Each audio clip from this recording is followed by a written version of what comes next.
where he will major in mathematics. Please help me give a warm welcome to our 2019 student speaker, Austin Scheuring.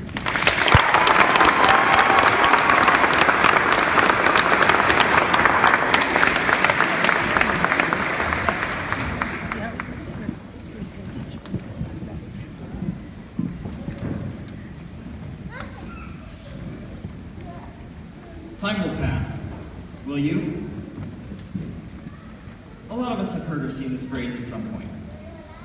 It's usually hanging in a teacher's room, oftentimes next to a clock to reinforce the meaning behind it. While these words are good for a chuckle, or maybe an eye roll, they do hold some truth. Time marches on, and it will keep marching whether or not we want it to. Maybe time only represents when you eat lunch or go to bed. But when thinking of it in the long run, time means so much more. Time can be broken up into three specific parts: the past, the present, and the future.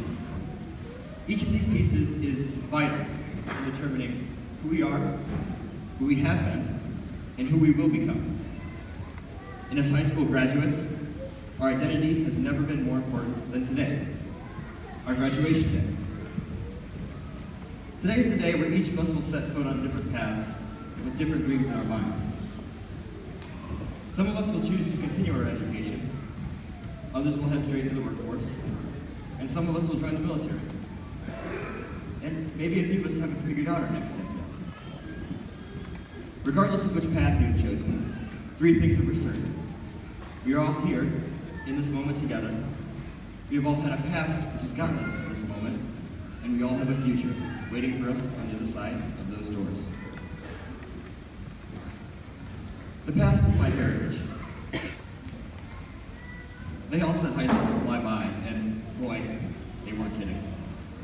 I'm sure most of us here can recall memories from our awkward freshman and sophomore years. And while we may want to repress these memories, I'm going to suggest that you appreciate them. Awkward as they may be, those memories, those experiences you had even before high school, they've shaped you.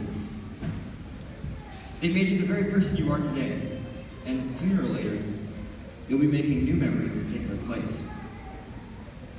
Every jam session in the car, every late night Casey's run, every band concert, every football game.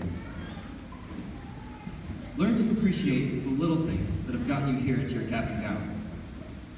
But don't drown yourself in those memories. To quote John F. Kennedy, "Change is the law of life, and those who only look to the past or the present are certain to miss the future."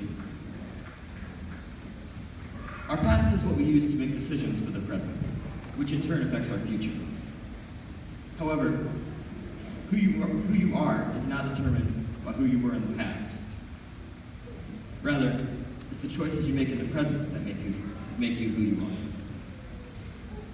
Today is the day when we recognize that our past is an important part of our lives, but it isn't all of who we are.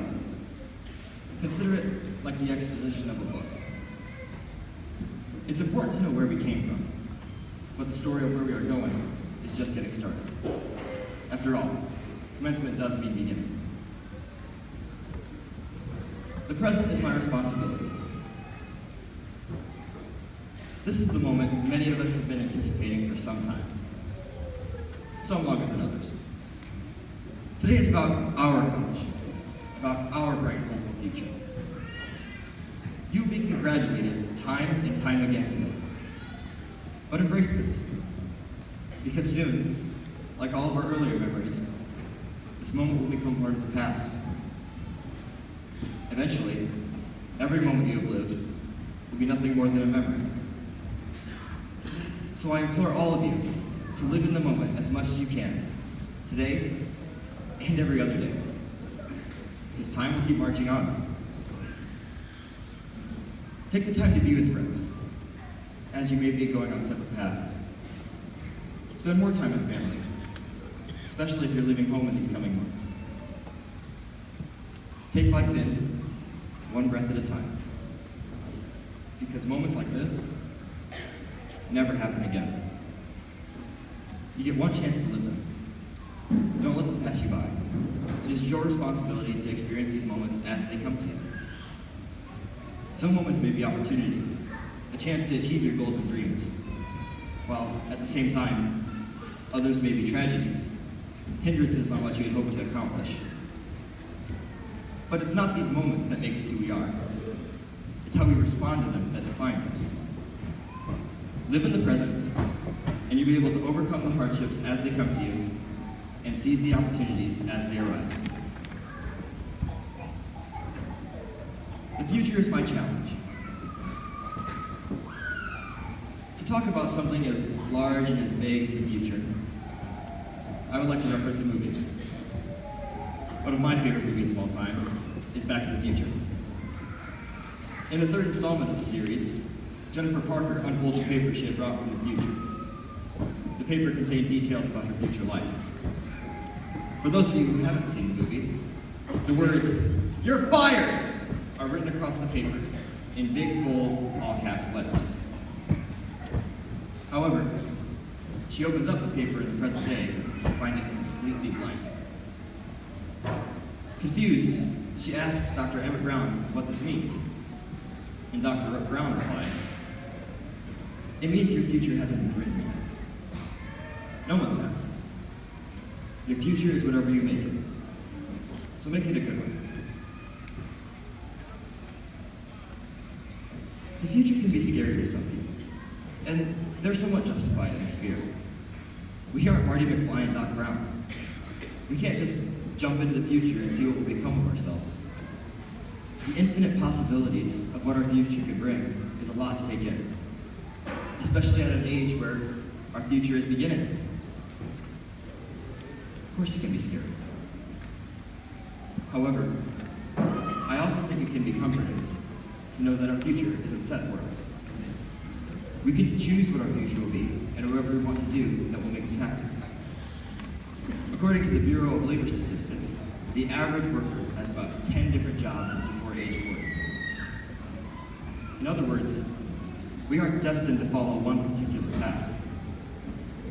Just as Doc Brown said, our future is what we make it. We can succeed and achieve great things, but we need to act accordingly in the present.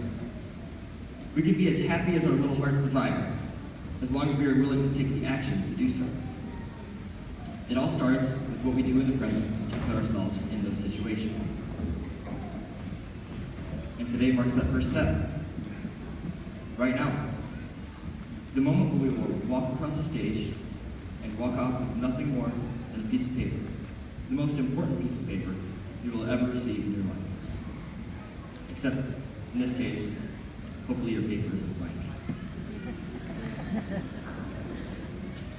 As the moment we've been waiting for grows nearer, we focus not on our past, although we may look upon it with great reverence. We recognize and appreciate the people and the events that got us here. We also won't be concerned or show fear for the future, because the future is in our hands. Although it will bring us many challenges, it will also bring us many joys. With our knowledge of the past and our hope for the future, we're ready to tackle anything thrown at us in the present. Put it all together, and it sounds a little something like this. The past is my heritage, the present my responsibility, and the future my challenge. The end of high school marks the beginning of your story. So take this paper, this diploma you're about to receive, and use it to write that story for yourself. Remember, your future hasn't been written yet. No one's has. Your future is whatever you make it. So make it a good one.